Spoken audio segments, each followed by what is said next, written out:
Welcome to Tradistoria, where history and the tradition of learning through inquiry come together. King Erik XIV of Sweden was known for his intellect and turbulent reign. Yet, it was his relentless pursuit of love that captivated Europe. His heart was set on Princess Elizabeth of England. Her intelligence and royal lineage ignited a fire in Erik's soul. He envisioned Elizabeth as his queen, a partner to share his throne and ambitions. Erik's fascination with Elizabeth began long before they met. He devoured portraits of her, marveling at her beauty. He collected stories of her wit and strength. Her independent spirit fueled his desire. Elizabeth, however, was not easily swayed.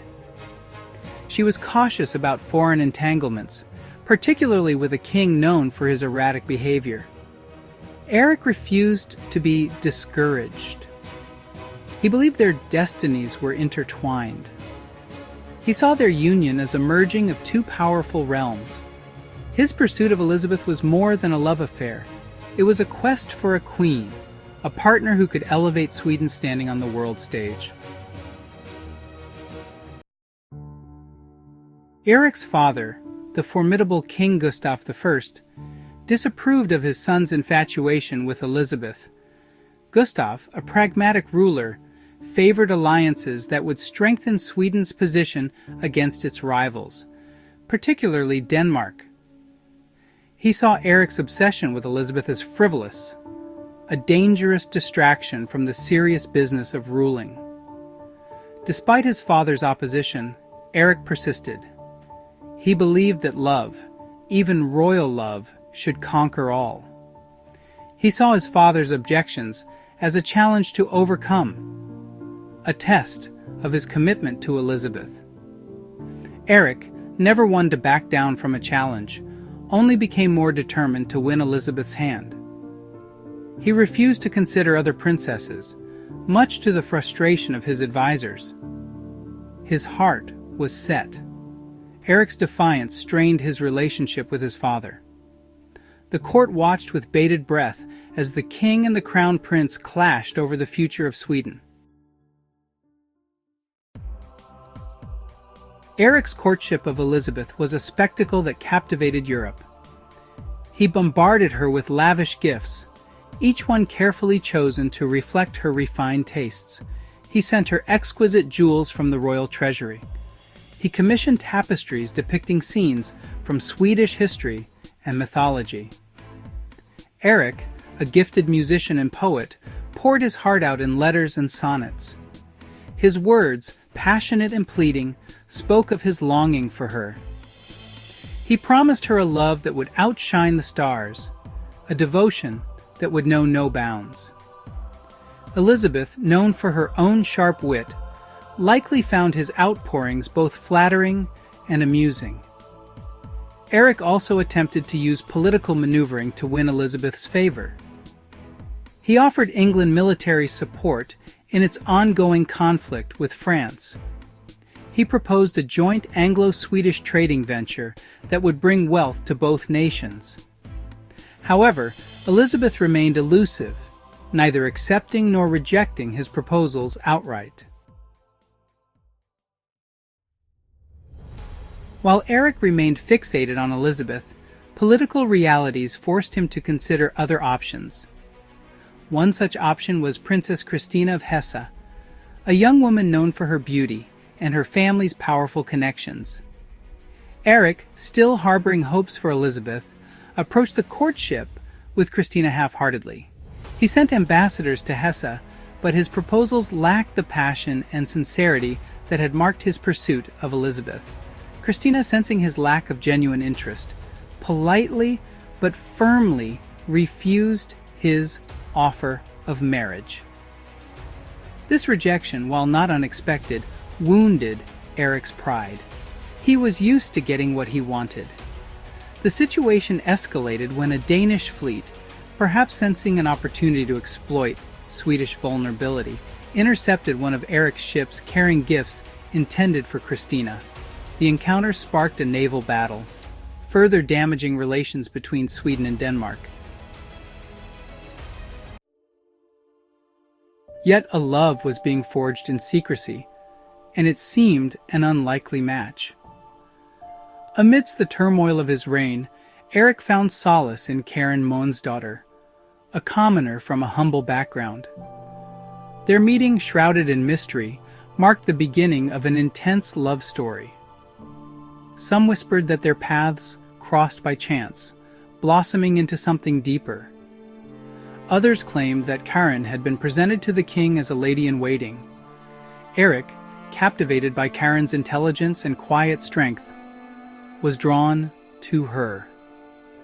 Their relationship, conducted in secret, contrasted with court life.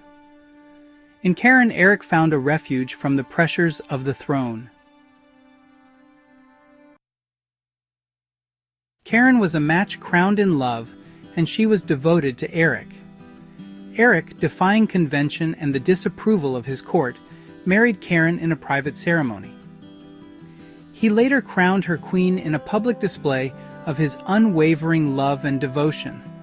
This act, unheard of in a time when royal marriages were primarily political alliances, shocked the European courts and solidified the perception of Erik as an unconventional and unpredictable ruler.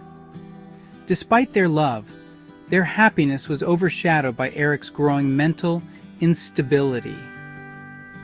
He became increasingly suspicious, prone to fits of rage and paranoia. His behavior, once seen as merely eccentric, became increasingly erratic, threatening the stability of his reign. Through it all, Karin remained by his side, a steadfast and loving presence. She offered him comfort during his darkest moments, her unwavering devotion a testament to the depth of their bond. She bore him 4 children, each one a symbol of their love and a beacon of hope in a kingdom teetering on the brink of chaos. Sadly, the happiness they shared was short-lived. The king's fall, however, showed the strength of the queen. Erik's erratic behavior and his defiance of the nobility ultimately led to his downfall. His half-brother, Duke Johan, rallied support against him, capitalizing on the growing discontent within the kingdom. In 1568, Johan's forces captured Erik and imprisoned him, along with Karin and their children. Stripped of his crown and separated from his children, Erik descended further into madness within the confines of his prison. Karin, despite enduring the hardships of imprisonment, remained strong. She refused to abandon her husband, her loyalty unwavering even in the face of adversity. She fought for his humane treatment, petitioning Johan for his release and pleading for the opportunity to raise their children together. Her courage and her unwavering devotion to Erik, even when he was at his lowest point, cemented her image as a tragic heroine in Swedish history. For 8 long years, Karin's proved her unwavering loyalty. She was a beacon in the darkness. She endured the hardships of imprisonment alongside Erik. She became his anchor, a source of strength and solace in the face of overwhelming despair. She shared his confinement, providing comfort and companionship during his darkest hours. Her loyalty never wavered, even when offered freedom in exchange for denouncing her husband. Karin refused to betray their love, choosing to remain by his side until the very end. Her strength and resilience in the face of such adversity stood as a testament to the power of love and loyalty. Even after Erik's death in 1577, likely poisoned by his captors, Karin's ordeal continued. She was released from prison, but lived the rest of her life under house arrest, separated from her children, and forever marked by her association with the deposed king. Karin's legacy is one forged in love. Despite the hardships she endured, she never surrendered to despair. she devoted her remaining years to raising her children, instilling in them the values of compassion and resilience that had sustained her through her own trials. She managed her estates with a firm hand, demonstrating the same intelligence and business acumen that had initially attracted Erik to her. History remembers Karin daughter not just as the king's mistress or even as his queen, but as a woman of remarkable strength, unwavering loyalty, and quiet dignity. She defied societal expectations, capturing the heart of a king and enduring hardship with grace and determination. Her story, a testament to the enduring power of love and loyalty, continues to resonate centuries later. Thank you for watching. If you found this video beneficial, please give it a thumbs up and subscribe to Tradistoria to continue learning from the annals of history.